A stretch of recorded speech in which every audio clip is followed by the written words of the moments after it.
Anda bertanya, kami menjawab. Salam pemirsa yang terkasih, dalam episode baru program harian Anda Bertanya, Kami Menjawab.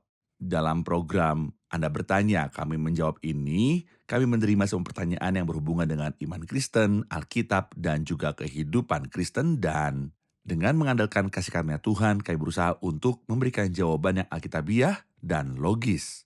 Kami menerima banyak pertanyaan, jadi saya mendorong Anda untuk mengirimkan pertanyaan Anda tanpa ragu-ragu ke alamat yang akan muncul di layar selama episode ini. Salah satu pertanyaan yang kami terima mengatakan, apa kredibilitas kesaksian Perjanjian Lama tentang pribadi Kristus? Artinya bagaimana kitab-kitab Perjanjian Lama memberikan kesaksian tentang pribadi Kristus, di mana kita menemukan kesaksian tentang pribadi Kristus dalam Perjanjian Lama? Untuk menjawab pertanyaan ini, kita bertemu setelah rehat.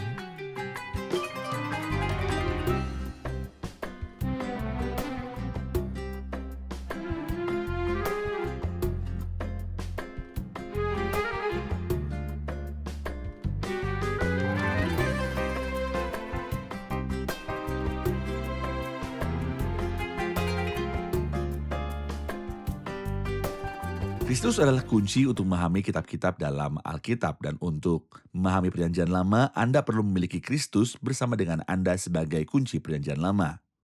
Karena kesaksian Yesus adalah roh nubuat. Ingatlah ketika Kristus berjalan dengan para pengikutnya di Emmaus, lalu ia menjelaskan kepada mereka apa yang tertulis tentang dia dalam seluruh kitab suci, dari kitab Kejadian sampai dengan Maliaki. Ia menjelaskan keniscayaan kedatangan, kematian dan kebangkitan Kristus. Dan saya bisa melihat Kristus dalam Perjanjian Lama dalam 3 gambaran, nubuat, simbol, bayangan, karena seluruh Perjanjian Lama bersaksi tentang pribadi Kristus. Diketahui bahwa ada sekitar 10.385 nubuat dalam Perjanjian Lama, jumlah nubuat yang sangat besar, dan seluruh Alkitab penuh dengan nubuat. Ada 333 nubuat tentang pribadi Kristus, 333 nubuat yang memberitahu kita di mana dia akan dilahirkan, bagaimana dia akan hidup, apakah dia akan miskin atau kaya, bagaimana dia akan mati, bagaimana dia akan bangkit dan akan datang. 333 nubuat. Dalam Perjanjian Lama, Kristus ditemukan dalam nubuat-nubuat, dan dalam Perjanjian Lama, Kristus ditemukan dalam simbol-simbol. Simbol-simbol apa? Ular tembaga adalah simbol Kristus dan kematiannya. Domba jantan yang terjepit oleh tanduknya dalam Kejadian pasal 22 adalah simbol Kristus dan kematiannya. Melkisedek, seperti dikatakan oleh Paulus tentang dia di dalam Ibrani pasal yang ke-7, yang menyerupai anak Allah.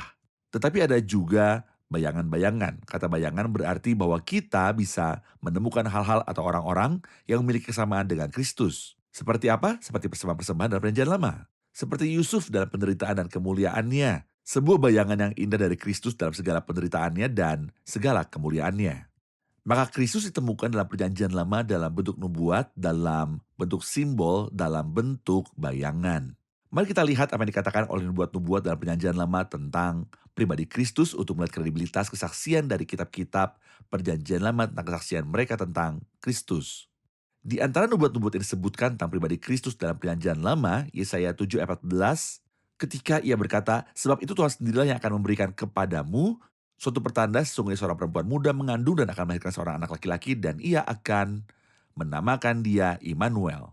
Siapakah yang dibicarakan oleh para nabi? Tentang dirinya sendiri atau orang lain? Kitab suci memberitahu kita dalam Matius 1 ayat 22-23, hal itu terjadi supaya genaplah yang difirmankan Tuhan oleh nabi, sesungguhnya anak darah itu akan mengandung dan melahirkan seorang anak laki-laki, dan mereka akan menamakan dia Immanuel, yang berarti Allah menyertai kita. Kemudian apa dikatakan oleh Yesaya 7 ayat 14 tentang dia, digenapi dalam Matius 1 ayat 22. Kristus akan dilahirkan dari seorang perawan dan namanya akan disebut Immanuel. Apa yang dimaksud dengan kelahiran dari seorang perawan? Itu berarti dia akan dilahirkan dari seorang perawan tanpa benih manusia. Kristus tidak memerlukan seorang pria dan seorang wanita untuk membawanya ke bumi. Dan ini adalah kesaksian besar tentang kelahirannya dari seorang perawan tanpa benih manusia. Itu digenapi dalam Matius 1.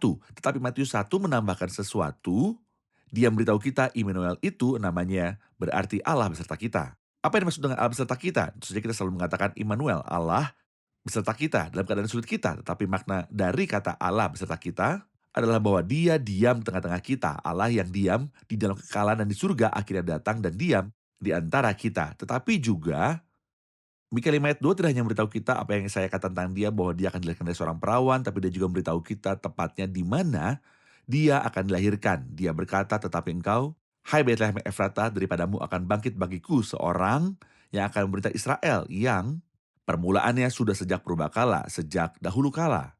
Mika 5 ayat 1 menubuatkan tentang tempat kelahiran Kristus, Bethlehem, dan ini benar-benar terpenuhi dalam Matius 2 ayat 6 dan 7. Dia berkata, mereka mengatakan kepadanya, kepada siapa mereka?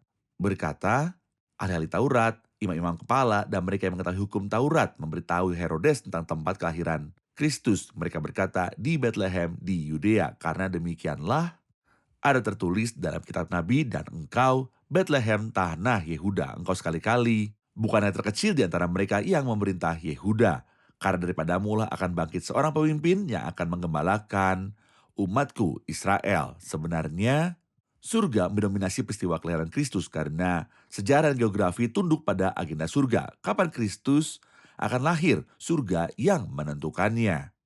Di mana dia akan dilahirkan? Surga telah menetapkannya di Bethlehem, meskipun Yusuf dan Maria tinggal di Nazaret, tetapi Kaisar Agustus mengeluarkan dekret kerajaan bahwa setiap orang harus pergi ke kota tempat dia dilahirkan untuk didaftarkan, dan karena Yusuf dan Maria berasal dari kota Bethlehem, mereka pergi ke sana dan saat kelahiran Kristus telah tiba sehingga perkataan Nabi akan terpenuhi.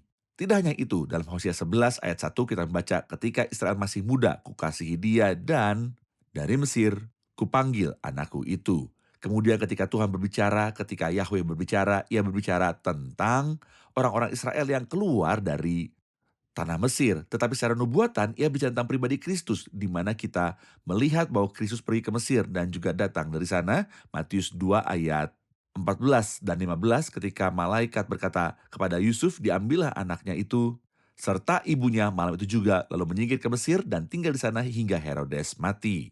Hal itu terjadi supaya genaplah yang difirmankan Tuhan oleh Nabi, dari Mesir kupanggil anakku. Semua itu membuktikan kepada kita semua ayat dan nubuat yang dikutip adalah tentang pribadi Kristus dalam Perjanjian Lama. Ada juga sebuah ayat dalam Yesaya 8 ayat 23 dan 9 ayat 1 ketika dia berkata, tapi tidak selamanya akan ada kesuraman untuk negeri yang terhimpit itu. Kalau dahulu Tuhan merendahkan tanah Zebulon dan tanah Naftali, maka di kemudian hari ia akan memulihkan jalan ke laut, daerah seberang sungai Yordan, dan wilayah bangsa-bangsa lain. Bangsa yang berjalan di dalam kegelapan telah melihat terang yang besar. Mereka yang diam di negeri kekelaman, atasnya terang telah bersinar.